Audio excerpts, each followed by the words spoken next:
Bismillahirrahmanirrahim. Assalamualaikum warahmatullahi taala wabarakatuh.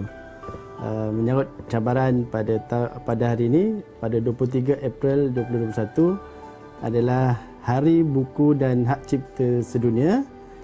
Saya Dr. Supaat bin Haji Zakaria ingin mereview satu buku yang bertajuk Activate Carbon and its Application, di mana penulisnya adalah saya sendiri dan bersama dengan Profesor Madya Dr. Muttalib Leman, di mana buku ini diterbitkan pada tahun 2017. Penerbitnya adalah UTHM, di mana buku ini mengandungi 10 chapter dan mengandungi 110 muka surat, di mana chapter pertama adalah pengenalan mengenai Introduction of Activate Carbon. Chapter kedua, Activate Carbon Based Material. Chapter ketiga, Basic Burner Design for Activate Carbon Process. Chapter 4, Improve Design Burner for Activated Carbon Process. Chapter 5, Development Advanced Burner Design for Activated Carbon Process. Chapter 6, Activated Carbon Production. Chapter 7, Activated Carbon Testing, Physical and Chemical. Chapter ke-8, Activate Carbon for Water Treatment Application. Chapter 9, Activate Carbon for Air Filtration and Application. Dan chapter terakhir adalah Activate Carbon from Rubber Shield. Untuk pengetahuan tuan-tuan, Activate Carbon ini adalah bahasa Melayu ini adalah carbon aktif. Kalau bahasa kampungnya arang.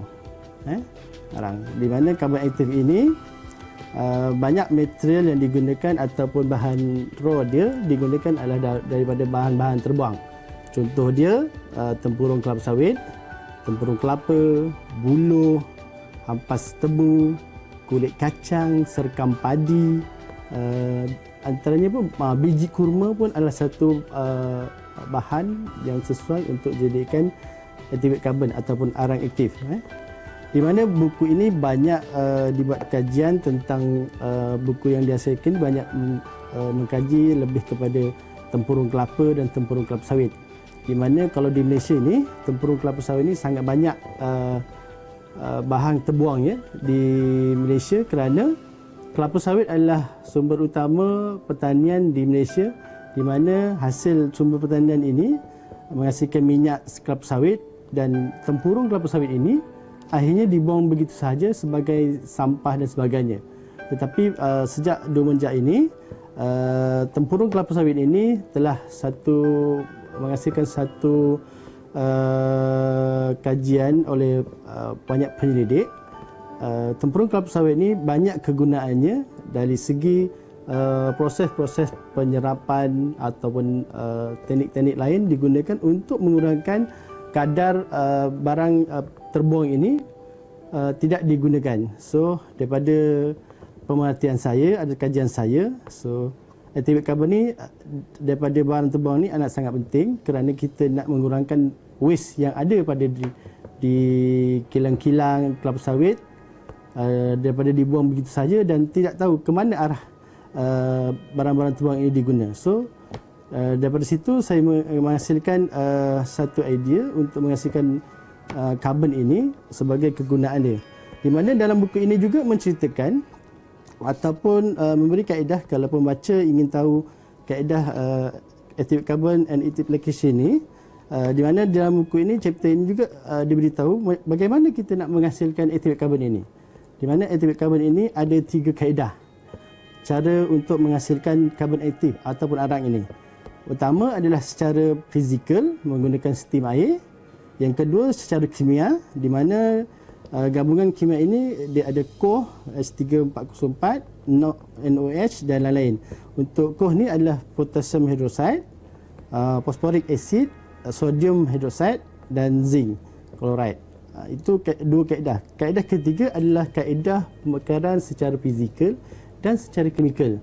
So untuk 3 kaedah ini adalah proses yang sesuai bagi penyelidik untuk menghasilkan activate carbon secara ilmiahnya atau cara penyelidikannya. Tetapi kalau istilah di kampung-kampung dan sebagainya, untuk menghasilkan karbon ni senang je, buat pembakaran terbuka. So jadilah jadi arang. Ataupun kalau sekarang ni kita tengok arang ini dibuat di contohnya Kuala Sepetang. Itu adalah penghasil arang menggunakan pokok bakau. Yang ini adalah penghasilan secara komersial. So dalam saya punya buku ini adalah untuk aplikasi selain daripada kayu arang itu, di mana kayu arang ni kita dah tahu dah penggunaan dia macam mana. Lebih kepada kalau kita teringin ayam bakar, ikan bakar, arang lah utama kita yang kita nak cari. Dia tak akan cari lain sebab bahan bakar dia adalah arang. Mungkin teknologi sekarang dah ramai tak guna arang, tetapi kalau kita arang ini banyak sangat meluas digunakan ataupun karbon. Selain daripada itu, beberapa kaedah juga untuk menghasilkan arang activate carbon ini daripada hasil kajian saya dan menghasilkan buku ini. Raw material yang saya pakai adalah kelapa sawit, di mana proses pembakaran untuk kelapa sawit ini selama 1 jam dan 40 minit untuk menghasilkan karbon ataupun arang dia. Tetapi apabila kita panggil activate carbon, arang ini perlu diaktivate menggunakan tiga kaedah tadi, fizikal, kimikal ataupun gabungan fizikal dan kimikal. So untuk fizikal kita perlukan 30 minit seterusnya pembakaran itu untuk menghasilkan pengaktifan menjadikan activate carbon. Berbeza pun untuk kelapa. Kelapa proses pembakarannya lebih cepat daripada kelapa sawit. Mungkin tuan-tuan nak tahu kenapa perlunya masa ini berbeza antara kelapa dan kelapa sawit. Sebab kelapa sawit raw material ataupun tempurung dia lebih tebal berbanding tempurung kelapa biasa. So yang ini memainkan peranan apabila kita sebagai pengaji kena tahu berapa jarak masa ataupun masa yang sesuai untuk proses pembakaran ni. Untuk tempurung kelapa dia perlukan 1 jam 15 minit untuk pengkarbonan dan 30 minit untuk proses pengaktifan sebagai activate carbon. So daripada daripada proses pembakaran ini, activate carbon ni akan diuji atau masuk ke lab untuk memastikan arang ini ataupun activate carbon ini sesuai digunakan dan selamat digunakan. So uji kaji yang dilakukan adalah menggunakan kaedah SCM, EDX, di mana kita nak tahu kandungan karbon di dalam activate carbon itu. Kemudian selain itu kita nak tengok abu dia berapa percentage dia, volatile dia, moisture content, density serta kadar porosity karbon. Kenapa kita bakar raw material itu menjadikan karbon dan menjadikan activate carbon? Sebenarnya kita nak menghasilkan kadar porosity yang ada di dalam karbon itu sesuai digunakan untuk proses penjerapan. Selama ni tuan-tuan tahu setiap rumah ada water filter, water heater dan sebagainya. Kalau untuk pengetahuan tuan-tuan, di rumah tu ada satu mekanisme digunakan activate carbon di situ untuk merawat air, water treatment. Itulah istilahnya activate carbon. Selama ni kalau kita di pasar di rumah kita tahu mungkin dalam water filter tu ada 5-6 botol. Salah satu botol dia adalah karbon ataupun activate carbon. Di mana dalam buku ini juga menerangkan beberapa kaedah untuk menghasilkan activate carbon dan apa application daripada karbon ini. Application dia adalah untuk menghasilkan penapis air. Salah satu saya cakap tadi seperti penapis air untuk kegunaan harian. Selain itu sebagai rawatan air, sebagai bahan bakar. Selama ni kita guna arang untuk bakar ikan apa sebagai menggunakan kayu arang daripada kayu bakar. Mungkin menggunakan kaedah tempurung kelapa ni sebagai bahan untuk proses pembakaran. Selain itu adalah sebagai penapis udara. Yang ini mungkin tuan-tuan tidak nampak ke mana proses penapis udara ini. Sekarang ni musim COVID-19.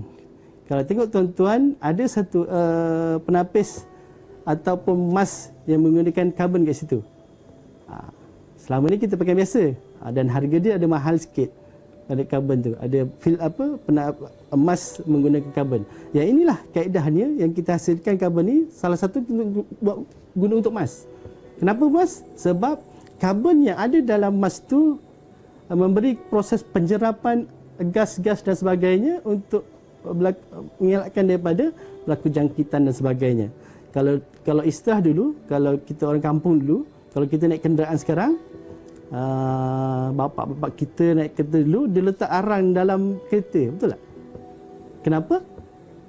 Arang ini fungsi dia menyerap bau. Menyerap bau. Kita dulu kecil, kita tahu arang tu untuk apa. Sebenarnya bapak-bapak kita letak dalam kereta untuk mengelakkan daripada kereta kita berbau busuk. Dengan kasutnya yang bau, stokinnya bau mungkin kan, dengan perfume yang kadang busuk. So arang ini bertindak sebagai penjerap, ejen penjerap yang paling bagus. Yang itu saya hasilkan buku ini. Selain daripada itu, dalam proses buku ini banyak saya menceritakan tentang menghasilkan penapis udara untuk air condition. Untuk pengertian tuan-tuan, dalam air condition kita ada satu filter, HEPA filter, tetapi ada sebahagian air condition yang menggunakan HEPA, menggunakan activated carbon ni sebagai medium penapis yang terbaik. Contoh di kereta sekarang, kalau dashboard di tuan-tuan di kereta, dashboard kita ada penapis HEPA biasa warna putih. Tapi ada sebahagian juga ada penapis udara yang menggunakan karbon juga.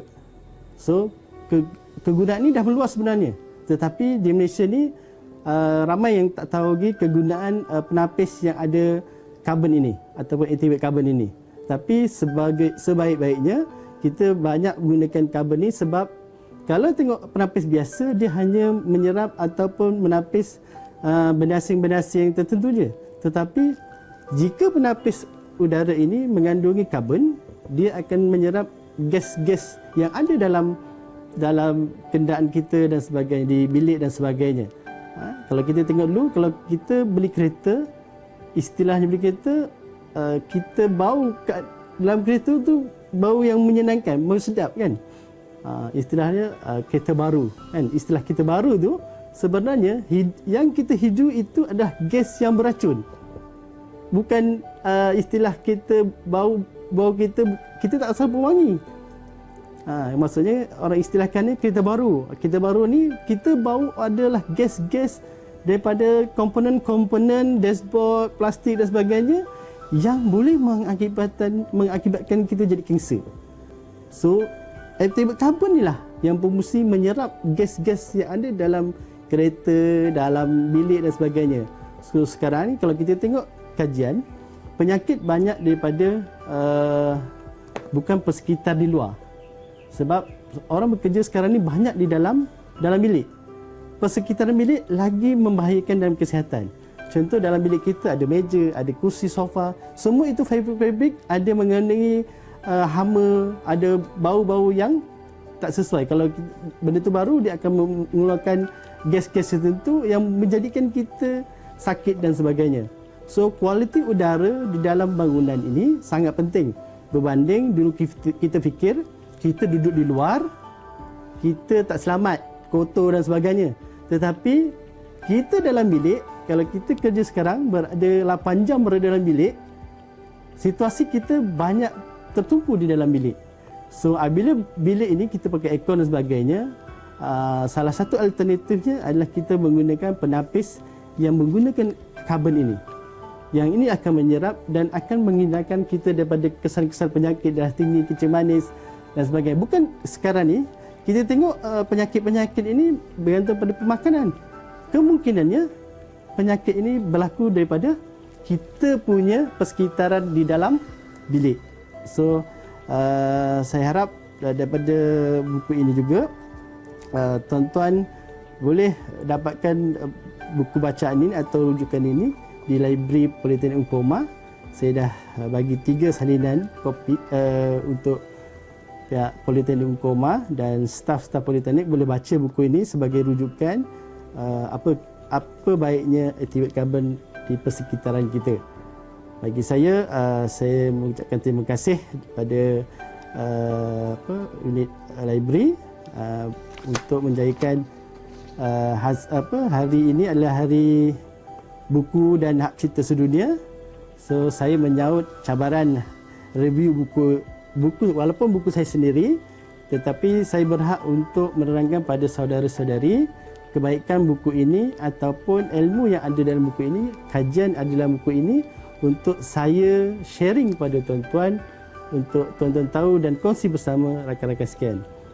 Bagi pihak saya mengucapkan terima kasih dan beri kerjasama yang sebaiknya. Sekian, terima kasih.